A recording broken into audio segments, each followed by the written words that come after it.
Agora quero que você vire comigo esta noite para o capítulo 10 de Lucas, um trecho muito familiar com o qual toda pessoa jovem aqui se relacionará.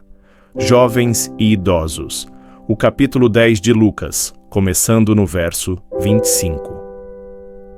E eis que certo doutor da lei se levantou e tentou-o, dizendo: Mestre, o que devo fazer para herdar a vida eterna? Agora Jesus foi perguntado essa mesma pergunta cerca de 19 vezes durante seu ministério registrado nos evangelhos. Em várias formas ele foi perguntado essa questão: o que devo fazer para herdar a vida eterna? E ele lhe disse: o que está escrito na lei? Como você lê? E ele respondeu: amarás o Senhor teu Deus com todo o teu coração, com toda a tua alma, com todas as tuas forças e com toda a tua mente, e ao teu próximo como a ti mesmo. E ele lhe disse: você respondeu corretamente, isto faça e viverá. Mas ninguém jamais conseguiu fazer isso. Ninguém na história da raça humana jamais amou a Deus com todo o seu coração, mente e força por toda a sua vida, e ao seu próximo como a si mesmo por toda a sua vida. É por isso que todos nós falhamos, somos todos pecadores, e precisamos todos nós arrepender-nos dos nossos pecados e encontrar perdão na cruz. Mas ele, desejando justificar-se como muitos de vocês gostariam de justificar-se, disse: mas quem é meu próximo? Veja, ele era um advogado e era seu trabalho fazer interrogações cruzadas. Ele disse: mas quem é meu próximo? E Jesus respondendo disse: certo homem descia de Jerusalém para Jericó e caiu nas mãos de ladrões, que o despiram, feriram-no e partiram, deixando-o quase morto. E casualmente certo sacerdote descia por aquele caminho e quando o viu, passou pelo outro lado. Da mesma forma um levita, quando chegou ao lugar, veio e olhou para ele e passou pelo outro lado. Mas certo samaritano, enquanto viajava, chegou onde estava, e quando o viu, compadeceu-se dele. E note que ele fez 10 coisas, ele compadeceu-se dele e chegou a ele, e atava-lhe as feridas, derramou óleo, derramou vinho, colocou-o em seu próprio animal, ou besta, e o levou para uma estalagem, e cuidou dele. E no dia seguinte, quando partiu, tirou 2 denários, e deu-os ao estalajadeiro, e disse-lhe: cuida dele, e o que quer que gastares a mais quando eu voltar, eu te reembolsarei. Qual destes 3, pensa você? Disse Jesus ao advogado. Foi o próximo daquele que caiu nas mãos dos ladrões? E o advogado respondeu: aquele que mostrou misericórdia a ele. Então disse Jesus: vai e faze o mesmo. Jesus deu esta história como resposta a 2 perguntas que este advogado fez. A primeira pergunta: Mestre, o que devo fazer para herdar a vida eterna? Todos aqui gostariam de ter a vida eterna. Todo mundo gostaria de saber que quando você morrer, você irá para o céu. Você sabe que vai morrer. Está destinado ao homem morrer uma vez. Você não pode escapar da morte, mas você gostaria de saber que tem a vida eterna. Agora, a vida eterna não começa na morte. A vida eterna começa no momento em que você conhece Cristo como seu Senhor e Salvador. Existem muitas pessoas que estão aqui e agora, vivas fisicamente, mas mortas espiritualmente. Você está morto para Deus. Você não tem relacionamento nem comunhão com Deus de forma alguma. Você vai à igreja e passa por todos os rituais, e tem religião, mas realmente não tem Jesus Cristo. E assim, a religião torna-se chata para você. É um desapontamento para você. Então você tenta encontrar seus kicks em drogas ou sexo ou algo mais. Você se volta para outras coisas para escapar porque sempre existe esse vazio no coração de cada pessoa que apenas Deus pode preencher porque você foi feito à imagem de Deus. E sem Deus, há um vazio, há uma falta. Ainda assim, você está sempre, durante toda a sua vida, procurando algo e você está procurando a vida eterna. Você quer a vida eterna. Você pode ter a vida eterna esta noite. Poderia começar esta noite no seu coração à medida que Cristo vem para habitar sua vida e seu coração. Foi uma questão social. Quem é meu próximo? Jesus deu a resposta. Amarás o Senhor teu Deus com todo o teu coração, com toda a tua alma, com todas as tuas forças, e ao teu próximo como a ti mesmo. 850 milhões de pessoas neste planeta vivem com uma dieta de fome neste momento. Eles são nossos próximos? Quando foi a última vez que você compartilhou sua vida social com alguém de outra raça ou outro fundo étnico, ou seus bens materiais com os pobres, ou seu conhecimento com aqueles que precisam de educação, ou suas habilidades com os não treinados e sua compaixão e orações pela paz do mundo? Você já cuidou dos idosos, dos deficientes, dos cegos, dos alcoólatras, dos toxicodependentes, dos moralmente caídos com seu amor e preocupação? Quem é seu próximo? Qual é sua responsabilidade para com seu próximo? No mundo moderno de transporte e tecnologia, todo o mundo se tornou um bairro, sem ser uma irmandade. Todo o mundo subitamente se torna nosso vizinho. As pessoas que estão sofrendo no sul da Ásia são nossos vizinhos. As pessoas que estão sofrendo no centro da África são nossos vizinhos e temos uma responsabilidade para com elas. A Escritura diz que Jesus veio para curar os corações partidos.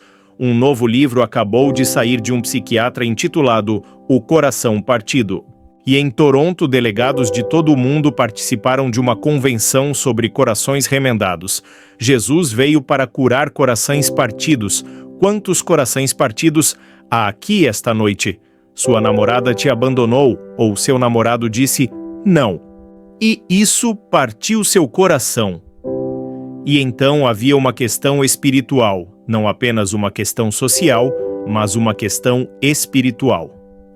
Ao longo da história, a Igreja tem oscilado entre sua ênfase na redenção pessoal e envolvimento social. Eles andam juntos. Mas este homem disse: Mestre, o que devo fazer para herdar a vida eterna? E a pobreza espiritual deste homem era mais profunda e pior que a pobreza material. E Jesus mostrou que repetidamente, que a doença espiritual é pior que a doença física. Podemos ir agora ao sul da Ásia, para a Tailândia, para alguns daqueles campos, e isso partirá seu coração. Meu filho esteve lá várias vezes e me contou algumas das histórias mais horrorosas. Vemos isso em nossas telas de TV e dizemos: o que podemos fazer? Nos sentimos tão impotentes em um momento em que as pessoas estão sofrendo terrivelmente em muitas partes do mundo. É avassalador para nós. Devemos fazer o que pudermos, eles são nossos vizinhos. Mas há outra doença, aqui em Halifax, aqui na Nova Escócia, que é pior que as doenças nessas campos. É a doença espiritual, a doença do pecado, e você a tem. É uma leprosa. É pior que o câncer porque destrói a alma, destrói seu relacionamento com Deus, interrompe você e a paz, a alegria e a felicidade. Você precisa entregar sua vida a Cristo e ter esta vida eterna. O que devo fazer para ser salvo? Como podemos ser salvos? Esta é a mesma pergunta que foi feita a Paulo e Silas na prisão. E Paulo disse: creia no Senhor Jesus Cristo e será salvo. Mas não é apenas uma questão social e espiritual, mas um problema individual. Jesus disse: certo homem. Agora Jesus está interessado em você como indivíduo. Ele vê o pardal. Quando ele cai, ele tem os cabelos da sua cabeça contados e ele vê você como indivíduo. Ele disse: certo homem. Ele ama as pessoas. Veja como ele o amava. Não há maior amor que este, que um homem dê sua vida por seus amigos. E a Escritura diz que este certo homem nesta história descia. Ele descia de Jerusalém para Jericó. Jericó estava 800 pés abaixo de Jerusalém, a cerca de 18 milhas de distância. E certo homem descia a estrada de Jericó. Agora Jerusalém era o lugar da cidade de Deus. Era uma cidade de paz naquela época. Era uma cidade de verdade. Era uma cidade onde os teólogos estavam. Mas agora ele estava descendo. Esse é o curso descendente do pecado. E estamos todos nesse caminho descendente de Jericó, cada um de nós. E se você ler as Escrituras e ler o primeiro capítulo de Romanos, você verá que o pecado começa logo no início e nos leva para baixo, para baixo, para baixo, para baixo. E como a sombra quando declina, disse o salmista, eu sou lançado para baixo. E este certo homem estava a caminho para baixo, assim como você está a caminho para baixo. O presidente das Nações Unidas está certo quando disse, nunca faremos a guerra obsoleta até encontrarmos uma força que freie as paixões dos homens e das nações. Jesus Cristo naquela cruz pode transformar a vida humana e mudar o ódio em amor. Certo homem caiu nas mãos de ladrões, e eles o despiram e feriram-no. E todos nós caímos nas mãos do diabo e seus demônios, e eles nos despiram, eles nos feriram, eles nos deixaram para morrer. Jesus disse, o ladrão não vem senão para roubar e para matar e para destruir. Eu vim para que tenham vida e a tenham em abundância. Note a diferença. Há um ladrão que vem para matar, para destruir, para te matar. Mas Jesus disse, eu vim para dar-lhes vida, e para dar-lhes vida em abundância. Em todo o mundo o pecado está assolando, estuprando, arrasando a humanidade. Violência, terrorismo. Leiamos isso em nossos jornais todos os dias. Assassinato, assaltantes e estupradores em nossas grandes cidades se tornaram um problema majoritário. Ladres feriram e despiram este homem e partiram dele e o deixaram quase morto, sozinho e abandonado. Quando ele voltou a si e recuperou sua consciência, ele se viu esmagado e incapaz de mover, assim como você. Um dia você vai acordar. Você se verá. O pecado o destruiu e você não pode se mover. A Bíblia diz que estamos mortos em pecados e transgressões. A Bíblia diz, quem vive em prazeres está morto enquanto vive. Você pode estar vivo fisicamente, mas morto espiritualmente. Sua alma está morta. Ela não pode se salvar, não pode se mover, não pode se levantar fora do buraco. Ela não pode curar esses ferimentos. É por isso que Cristo veio e morreu na cruz. O salário do pecado é a morte. O homem vai morrer. Você vai morrer. E então surgiram alguns salvadores charlatões. O mundo está cheio de falsos messias e falsos profetas e falsos cristos. Jamestown, ou Johnstown, na Guiana, ainda está fresco em nossas memórias, onde Jim Jones foi e 900 pessoas morreram. E quantos dessas seitas falsas existem hoje em todo o mundo, estes falsos messias prometendo todos os tipos de coisas. Jesus disse, cuidado para que ninguém vos enganem. Ele avisou que muitos falsos profetas se levantarão e enganarão muitos. Paulo disse, homens malvados e sedutores se multiplicarão, perversos, enganando e sendo enganados à medida que se aproximamos do fim dos tempos. João disse que muitos anticristos viriam. Ele disse, amados, não creiam em todo espírito, mas testem os espíritos para ver se são de Deus, por causa dos falsos profetas que saíram pelo mundo. Então, à medida que se aproximamos do fim dos tempos, eles intensificarão, eles piorarão cada vez mais e se tornarão mais credíveis a cada momento. Muitas pessoas os seguirão para sua ruína e para sua morte. Um sacerdote veio. Pense agora, um sacerdote veio, um pregador, um clérigo. E diz que ele olhou e viu este homem lá sofrendo e morrendo e ferido e despido. E ele passou pelo outro lado. Agora ele estava muito ocupado a caminho, provavelmente para uma conferência religiosa, para parar e ajudar este pobre homem. Paulo escreveu a Timóteo, tendo uma aparência de piedade, mas negando o seu poder. Você vê que a religião não salvará ninguém. As pessoas dizem, eu sou religioso. Claro, você tem religião, mas isso não vai te salvar. Você é salvo por Jesus Cristo. pelo sangue que foi derramado na cruz, pela sua ressurreição, pelo que é chamado na Bíblia de Querigma, a história de Cristo na cruz. Quando Deus tomou seus pecados e os colocou sobre Cristo, e ele se tornou pecado por nós, que não conhecemos o pecado. Este é o único caminho pelo qual alguém será salvo. Não importa quem você seja, ninguém irá ao reino dos céus a menos que siga o caminho que Deus disse para seguir. Você pode não gostar desse caminho, mas é assim que é. Há um caminho que parece certo ao homem, mas o fim dele são os caminhos da morte, diz a Bíblia. Venha à cruz, encontre perdão e vida eterna. Então você terá a habilidade e então você terá a visão de sair e ajudar seu próximo. As pessoas dizem que podem ser salvas fazendo o melhor que podem.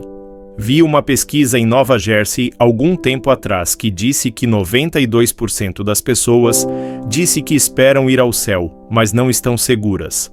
Mas João disse: sabemos que passamos da morte para a vida. Pedro disse: porque sabem que fostes resgatados. Paulo disse: sei em quem creio e estou persuadido de que ele é capaz de guardar o que eu lhe cometi contra aquele dia. O apóstolo João disse: estas coisas vos escrevi, para que credam no nome do Filho de Deus, para que possais saber que tendo eterna vida. Daí você não tem que duvidar. Você duvida que vai para o céu esta noite? Você duvida que tem vida eterna? Você duvida que seus pecados foram perdoados? Há uma dúvida no seu coração? Se houver, então eu faria isso certo esta noite.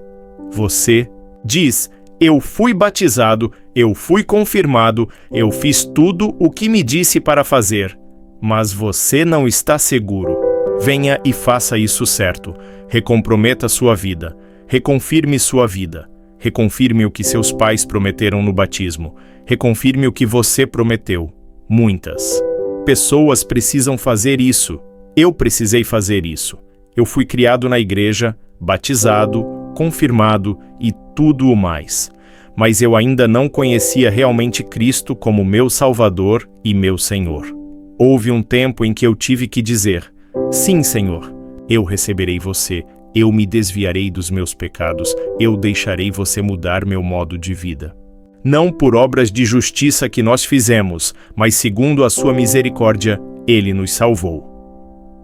Então o homem ferido, derelito, foi deixado para morrer. O sacerdote e o levita não quiseram salvá-lo. E Jesus agora nos mostra a simplicidade e o poder salvador do Evangelho. Certo samaritano veio. Agora um samaritano era um meio sangue. Ele era meio gentio e meio judeu. Os judeus e os gentios naquela época não tinham nada a ver uns com os outros, e certamente os judeus e os samaritanos não tinham nada a ver uns com os outros. Eles não confiaram uns nos outros naqueles dias antigos. Eles confiam hoje, mas não naquela época. E assim, este samaritano, que normalmente não teria nada a ver com alguém de outro fundo étnico, veio e viu o que aconteceu. Agora, ele poderia ter dito para si mesmo: eu não tenho responsabilidade por este cara. Ele se meteu em seus próprios problemas. Ele deveria ter vindo armado e pronto para os ladrões e ladrões neste caminho. Ele deveria ter se preparado. Eu não tenho responsabilidade para com ele. Ele não é relacionado comigo. Ele me odeia. Deus poderia ter feito o mesmo conosco. Ele poderia ter olhado para este pequeno planeta girando no espaço como um pedaço de poeira, com pequenas formigas chamadas pessoas vivendo nele, perdidos, separados dele, morrendo, nascendo, vivendo, alguns anos e depois morrendo, nascendo, vivendo alguns anos e morrendo, e pecando e continuando com seus próprios prazeres, desafiando Deus. E ele poderia ter dito: varra todos para o inferno. Ele poderia ter dito: vamos destruir o planeta. Ele poderia ter feito isso com um estalar dos dedos. Ele poderia ter feito isso com uma ordem para um anjo. Mas ele não fez isso. A Bíblia diz: porque Deus amou o mundo de tal maneira. Tão amou. Você não entende isso, não é? Como pode? Você não pode amar assim. Apenas um Deus infinito pode amar tanto para fazer o que ele fez, para salvar este pequeno planeta, para salvar você. A graça de Deus, nós não merecemos. D.R. Menninger, o grande psiquiatra de Kansas, disse: o amor é o medicamento para a doença do mundo.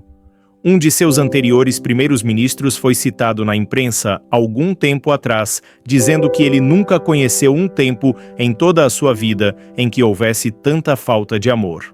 E li sobre uma mulher em Londres, Inglaterra, que morreu aos 102 anos. Pelos últimos anos de sua vida, ela fazia uma entrada noturna em seu diário. E aqui está o que seu diário dizia dia após dia e dia após dia. Ninguém me chamou hoje, ninguém me ama. Ela morreu sozinha, mas eu vou lhe dizer, alguém te ama. Não importa quais sejam seus problemas e quais sejam suas tensões e quais sejam suas pressões, quais sejam seus pecados e quais sejam seus fracassos. Deus te ama. Deus te ama tanto que ele enviou seu filho para a cruz para enfrentar aquela morte terrível por você, só por você. Se você fosse o único, ele teria morrido por você. E assim, este samaritano foi até ele, assim como Cristo virá até você esta noite, em sua dor, em sua aflição, em seu fracasso, em seu pecado. Ele virá até você. Ele não apenas o amou e o deixou. Jesus não apenas nos amou e nos deixou, ele morreu. Ele fez algo, e este certo samaritano fez a mesma coisa. Mas Deus prova seu amor para conosco, em que, estando nós ainda pecadores, Cristo morreu por nós. Você se lembra de ter lido no Multunzintus a jornal algum tempo atrás sobre este médico de Windsor, Ontário, que foi a Chicago com sua esposa.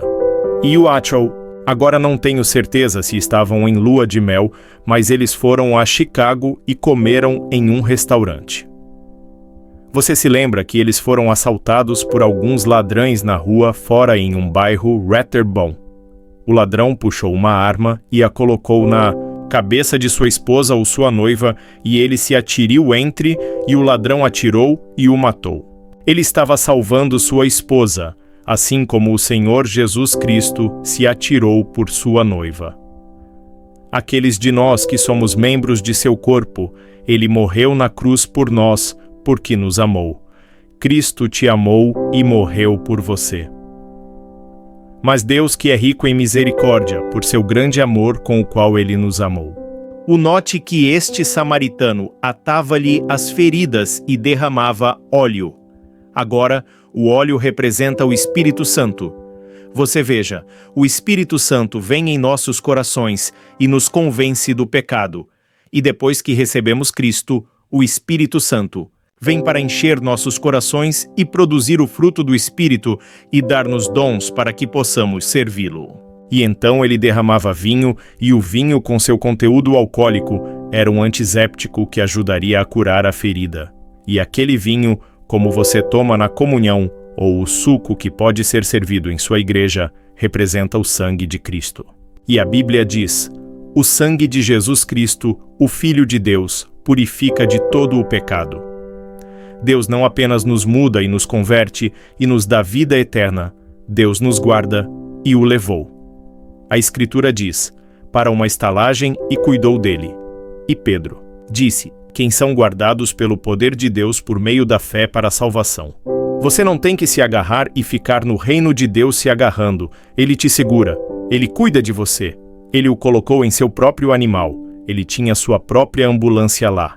E assim, Cristo te colocará em um lugar e te dará paz e alegria. Aquela foi a primeira hospital samaritano na história bem ali. O salmista disse concernente a Cristo: ele me levantou. Diz: ele me levantou, ele fixou meus pés sobre uma rocha. Ele me sustentou, ele me afina, ele me levará um dia. E no dia seguinte, quando partiu, ele pagou o preço e disse: se ele tiver mais necessidades, eu pagarei quando eu voltar. Jesus Cristo está voltando.